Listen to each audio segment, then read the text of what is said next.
محمد حسني السيد مبارك بالسجن المؤبد. أسند إليه.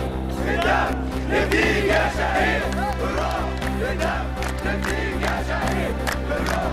هذه العملية السياسية تسير للأمام، ولكن الإرهاب أيضا يتصاعد للمواطن. نحن لن achieve a political transition, and Russia has to be at the table helping that to occur. The Syrian people want and deserve change.